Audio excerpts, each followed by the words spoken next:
अस्सलाम वालेकुम दोस्तों, आज हम आपको फ़र्शी शलवार की कटिंग एंड स्टिचिंग सिखाएंगे। तो सबसे पहले मैं आपको ये बता दूं कि मैं आज ये वीडियो बनाने ही नहीं चाह रहा था, क्योंकि बहुत सारे यूट्यूब चैनल्स ने इसके ऊपर वीडियो बना दी थी।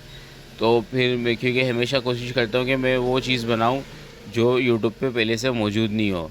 तो मैंने सोचा बाद में कि क्यों ना मैं अपने सब्सक्राइबर्स के लिए इस तरीके से वीडियो बनाऊँ कि यानी कि कुछ नया करके बनाऊँ फ़र्शी शलवार के अंदर भी। यानी कि जब आप ये इसको देखेंगे, इसकी पूरी वीडियो को, और इसको इस तरीके से कटिंग और स्टिचिंग करेंगे तो आपको बहुत आसान तरीके से बन जाएगी। क्योंकि मैं उन लोगों के लिए काम करता हूँ जो बहुत यानी कि कम सिलाई जानते हों या नए सीख रहे हों।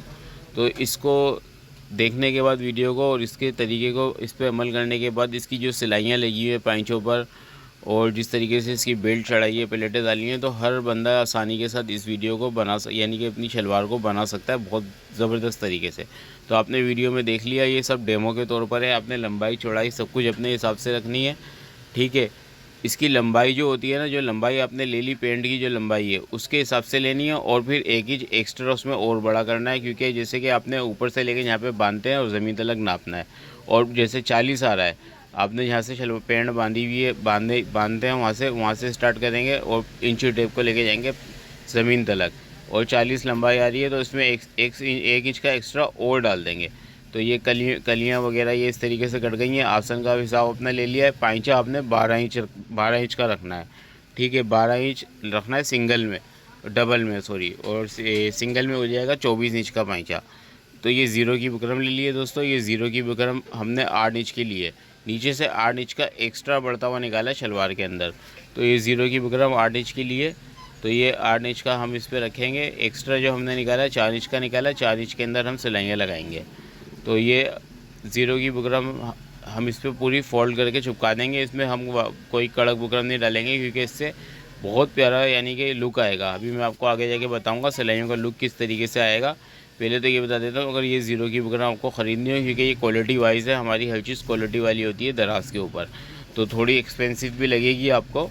तो आप दराज के ऊपर किरण फैशन इन लिखेंगे जाके, तो ये ज़ीरो की बुकरम वहाँ लगी हुई है। तो हमने ये हर चीज़ अपनी क्वालिटी वाली रखते हैं। तो आप चाहें तो हमसे ऑर्डर कर सकते हैं। दराज के ऊपर किरण फैशन इन लिखेंगे तो ये आपको वहाँ पे मिल जाएगी। तो ये आपने आरी का ब्लेड ले लेना है। इस ब्लेड से आपने पहले निशान लगाने हैं सीधे पेंसिल से, और इन निशानों के ऊपर आपने सिलाइयाँ लगाई हैं। अब मैं इसलिए कह रहा था कि ये तरीका मैंने जो सिखाया है ना इस शलवार का, इतना आसान करके सिखाया है कि जो नया सीखने वाला है वो उसकी सिलाइयाँ हर चीज़ फिनिशिंग के साथ लगेंगी। ये देखें, क्योंकि मैंने इसमें ब्लेड से निशान लगाए। आरी का ब्लेड 10-20 रुपये का मिल जाता है किसी भी प्लम्बर की दुकान से। तो ये ब्लेड आपको आसानी से मिल जाएगा। आप इस ब्लेड को लेके रख लें, ये बहुत काम में आता है आपके। अब उस ब्लेड के निशान के हिसाब से पहले मैंने सिलाइयाँ लगा दी। अब सेंटर में ऑटोमेटिकली खुद सिलाइयाँ लग रही हैं, और अब देखें कितनी करीब करीब हमारी लपकी सिलाइयाँ लग गई हैं। और ये देखें ज़ीरो की बुकरम लगाने का कमाल देखें। ये मैंने इसको फोल्ड करा, वापसी छोड़ा, वो अपनी जगह पे आ गया। कपड़े जैसा है, बिल्कुल नरम है, यानी कि ज़्यादा वो नहीं हुआ। एक तरफ पाँचों की बुकरम डाल देते हैं, पूरे कपड़े का सत्यानाश हो जाता है। कपड़ा इतना कड़क कड़क हो जाता है, खूबसूरती ख़राब हो जाती है। अब पाँचे का इसका सॉफ्टपन आपने खुद देख लिया। मैंने इसको फोल्ड करा और फिर छोड़ा, किस तरीके से इसका पाँचा प्यारा सा लग रहा है। ये कली जोड़ी, कली के ऊपर मैंने लपकी सिलाई लगाई है। अब नाल बन कर दी, कलियाँ जोड़ ली, कलियों पे लपकी सिलाई लगा दी, नाल बन करेंगे और ऊपर से आके इसको हल्का सा राउंड शेप लेके जाएंगे। ये देख लें आप, ये नाल की निशान लगाया हुआ है मैंने, ये हल्का सा राउंड ले गया। अब दोनों पैंचों को बना लेंगे इस तरीके से। दोनों पैंचे बनाने के बाद मैं आपको दिखाता हूँ, दोनों पैंचे बन गए। अब इन दोनों को जोड़ेंगे पेंट की तरह। इससे क्या होता है कि आपकी जो आसन वाला हिस्सा है ना, वो आपका नुचता नहीं है। बहुत सारे लोग क्या करते हैं, पहले कलियाँ जोड़ देते हैं फिर आसन को बंद करते हैं, तो फिर वो आसन वाला हिस्सा जो है ना वो बैठता नहीं है और वो नुचता है। उसकी खूबसूरती इतनी ज़्यादा नहीं आती है, और वो खिंचाव खिंचाव सा पैदा होता है उसमें। तो ये पहले आप नाल बंद करें, फिर आसन जोड़ें शलवारों के, जैसे पेंटों के जोड़ते हैं। तो इस तरीके से आपके बहुत यानी कि अच्छा लुक आएगा। अब जो हमने सेंटर का खुटका लगाया हुआ था, उस खुटके से लेके आगे तक 2 इंच का निशान लगाएंगे और ये प्लेट डाल देंगे। 2 इंच की प्लेट आएगी, ठीक है, इस निशान के अंदर अंदर। और फैब्रिक ग्लू से चिपका रहा हूँ मैं। फैब्रिक ग्लू भी हमने अपने दराज के ऊपर दी हुई है, किरण फैशन इनके नाम से। आप दराज के ऊपर जाके फैब्रिक ग्लू का भी ऑर्डर कर सकते हैं। अब ये 2 प्लेटें डालूंगा मैं, क्योंकि मेरा साइज़ यानी कि जो शलवार का साइज़ है, यानी कि सॉरी कस्टमर का जो साइज़ है वो थोड़ा सा हेवी है। तो मैं प्लेटें थोड़ी 2 इंच की डालूंगा और इसको थोड़ा खुला रखूँगा। अगर आपका यानी कि साइज़ कम हो और घेर आपने इतना ही रखना है, घेर वैसे ज़्यादा बड़ा अच्छा ही लगता है, फर्शी शलवार के अंदर थोड़ा घेर आता है तो लुक आता है, तो आप प्लेटें ज़्यादा कर सकते हैं और प्लेटों के ऊपर प्लेटें चढ़ा सकते हैं। तो उससे क्या होगा, आपकी बेल्ट जो है ना आगे लास्टिक वाली, यानी कि जो जहाँ पे लास्टिक नहीं आएगी वो थोड़ी छोटी बनेगी, 4-4-8 इंच की बनेगी, पीछे का जो घेर आएगा उसमें लास्टिक आ जाएगी। तो आप प्लेटों को ज़्यादा भी कर सकते हैं इसके अंदर अपने साइज़ के हिसाब से। मैंने साइज़ के हिसाब से प्लेटों को थोड़ा खुला रखा है। अब आपने ये कपड़ा ले लेना है, कपड़ा लेने के बाद यानी कि 4 इंच का कपड़ा लिया है मैंने, याद रखें 4 इंच का ये कपड़ा लिया है मैंने। और इस कपड़े को हम लंबाई मैंने ज़्यादा ली हुई है इस कपड़े की, 4 इंच का ये कपड़ा लेके पूरा घुमा दिया और एंड में आके मैंने इसको ये देखें इस तरीके से निकाल दिया कटिंग करके।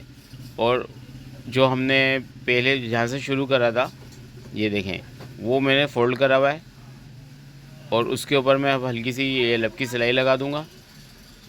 ये देख लें आप, ये इस तरीके से हमने लपकी सिलाई लगा दी। अब इसको प्लेट वाला जो हिस्सा है क्योंकि यहाँ से हमारी पूरी बेल्ट आएगी जहाँ से प्लेट डाली है, तो अगर क्योंकि हमने इसको खुला रखा है साइज़ की वजह से, आप बीच में ज़्यादा प्लेटें डाल के अपने साइज़ के हिसाब से इसको कम भी कर सकते हैं। मैंने काफ़ी बार दोहरा दी ये बात ताकि आपको याद हो जाए कि आपने ये जो जहाँ जितने हिस्से में बुकरम लगाई है इसको कम करने के लिए प्लेटों को तादाद को बढ़ा सकते हो। अब आपने ये पीछे की तरफ से यानी कि जहाँ पे प्लेटें नहीं आएंगी, जहाँ पे सिर्फ बेल्ट आएगी उस हिस्से को छोड़ के पीछे की तरफ से आपने इलास्टिक का ये यानी कि इसको फ़ोल्ड करना शुरू करना है। अब ये फ़ोल्ड करके मैं पूरा घुमाऊंगा, ये देखें आप, ये बुकरम वाला हिस्सा जो है हमारा इसके अंदर चला गया है, पूरा फ़ोल्ड हो गया है। ये जो बेल्ट आएगी ये भी हमने दराज पे दी हुई है इलास्टिक, और ये बहुत ज़बरदस्त इलास्टिक है हमारी और ये थोड़ी एक्सपेंसिव है, तो आपको अगर अच्छे लगे तो आप ऑर्डर दे सकते हैं। और अब जब आप ये हमारी चीज़ें ट्राई करेंगे ना तो आपको ख़ुद पता चल जाएगा कि हमारी चीज़ें थोड़ी एक्सपेंसिव क्यों लग रही हैं आपको दराज के ऊपर, क्योंकि हमने एक नंबर चीज़ें रखी हुई हैं, हर चीज़ एक नंबर, मटेरियल वगैरह एक नंबर रखा हुआ है। इलास्टिक हो गई, फैब्रिक ग्लू हो गया, ज़ीरो की बुकरम हो गई, सारी चीज़ें एक नंबर हैं। अब दुकान पे जाते हैं ना तो दुकान वाला बोलता है कि ये अच्छी है, मगर उसको ख़ुद इसलिए वो उसको भी नहीं पता होता अच्छी है या नहीं है, वो बस आगे से लाता है और वो समझता है कि अच्छी है।